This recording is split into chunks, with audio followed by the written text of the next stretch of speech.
think that was practice number 9. In about 7 days or so.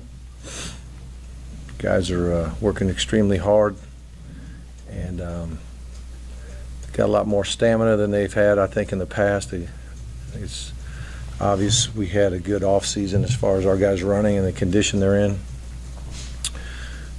Still tough out there, very warm out there.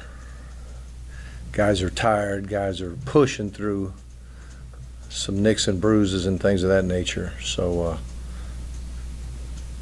it's typical this time of year. Guys fighting through it a little bit, mentally as the days wear on and the bumps and bruises wear on. But they're pushing, and the coaches are pushing them. I got leaders that are really doing a good job of trying to lead, and most everybody's trying to be a good teammate. So at this point, I don't know if we could have got more accomplished than we have during the time we've been given. So I feel good about what we're doing so far.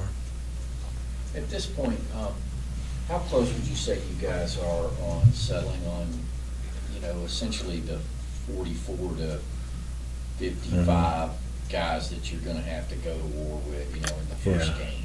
Well, right this minute, we've got a number 1 and number 2 unit and a number 3 unit. I don't know if we have a number 4 unit anymore because of some bumps and bruises. But so, I mean, in essence, when you say your first and second team is set for today's practice, you're basically saying if today was the game, who would be going. So I guess we're close in that regard. There's some guys that, may be missing a practice or two for whatever reason, and we'll be back soon, so you got to factor that in. But we're close. What's your number 2 quarterback situation look like? Mike's been really giving a lot of guys reps. I'd say, Fatone and Bryce are in a closer race than Jacob, but Jacob is making progress. But I don't know if number 2 is established right this minute. Are you all happy with the way Hudson's? Yeah, Hudson's doing well. He took 1 day off of throwing. Arm got a little tired, and so we gave him a day's rest. But it's pretty typical in the camp to do that. Gives the other guys reps. But Hudson's doing a very good job.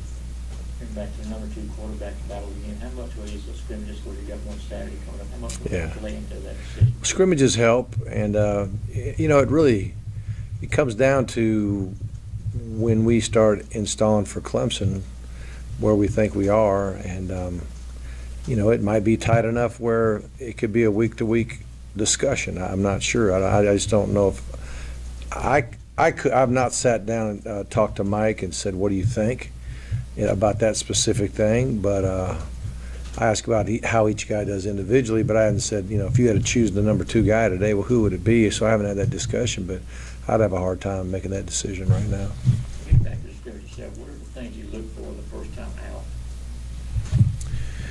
Well, it's just the first time you put it all together. There's so many fundamental drills that we do. You guys see those mostly, and then the drills from the fundamental drills go to group work, where you might have just the lineman working and maybe just the perimeter working, and then you'll do some 11 on 11, but it'll be in more of a thud type situation. You're not really moving the ball.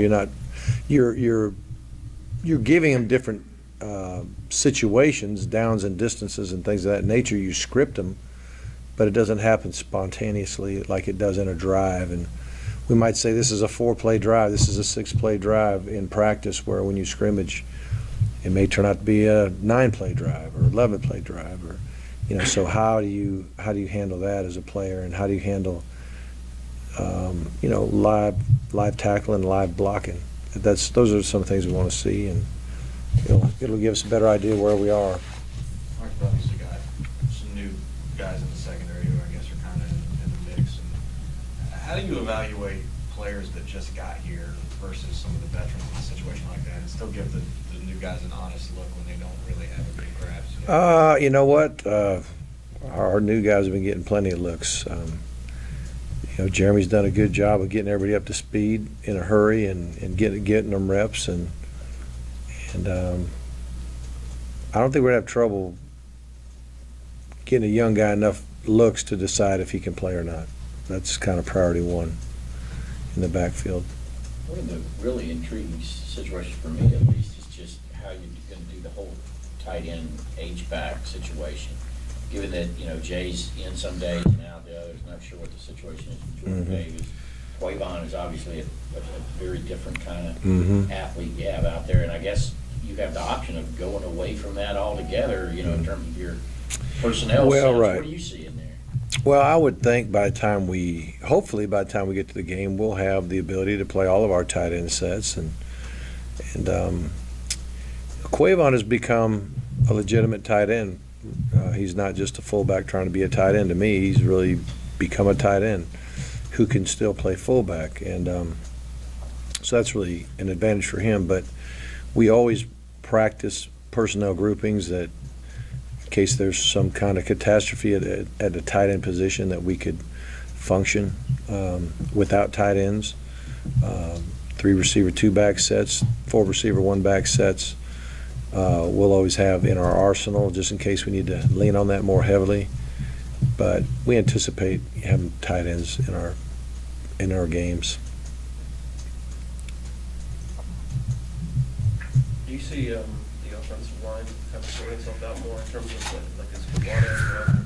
Well, Kublano's having, it's I guess there's some days Kublano or whoever, is having a good day, and then the next day may not be quite as good. And Coach Friend has been mixing and matching the number 1 unit. He hasn't settled on a unit yet, but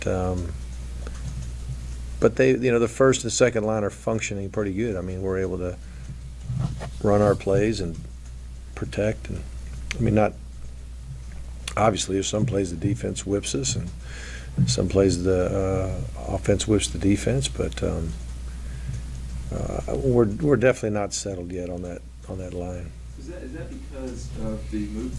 Is that because you like what you've got to some degree and trying to figure out which 5 go in? Right. Yeah. It's mostly. It's not like we're trying to find, do we have 5 that can play? We think we got at least 5 that can play. So, like you said, we're worried more about getting the right 5 in there, and if there is going to be some type of a rotation, what might that look like?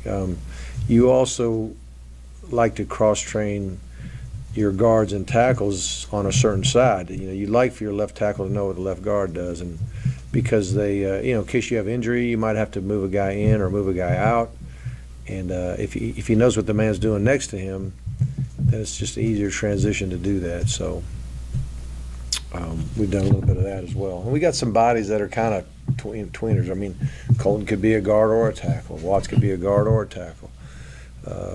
Beards could be a guard or a tackle. Sure, Theus could too, but Theus has been, I think, almost exclusively tackle. But we're just trying to create depth sometimes too by guys knowing more than one position. Watts is coming on. He's throwing his hat in the ring for a starting position or quality playing time, and he's having a good camp so far. You're talking most experience in that front 7 on defense in terms of playmaking experience. You having trouble getting anybody blocked right now when you guys go into that? Oh, there are some times, yeah. I mean, there's guys making really nice plays defensively. Defensive front, I think Coach Rocker's got him going in the right direction. I'm sure if you talk to him, he wouldn't go bragging on everybody right this minute, but they're getting there. And again, you see flashes from guys on both sides of the ball. Guy do it just right. You're like, look what that guy can do. And then the next play, it may not be quite as good, So the consistency is what we're looking for. The dependability is what we're looking for. Guys that'll play hard all the time. Guys that'll play the right technique all the time, not just some of the time. And that's why we practice 29 times before the first game. When Jay Rome was swinging a pickaxe yesterday in Santa, that was a new one. Yeah. For me, what was the?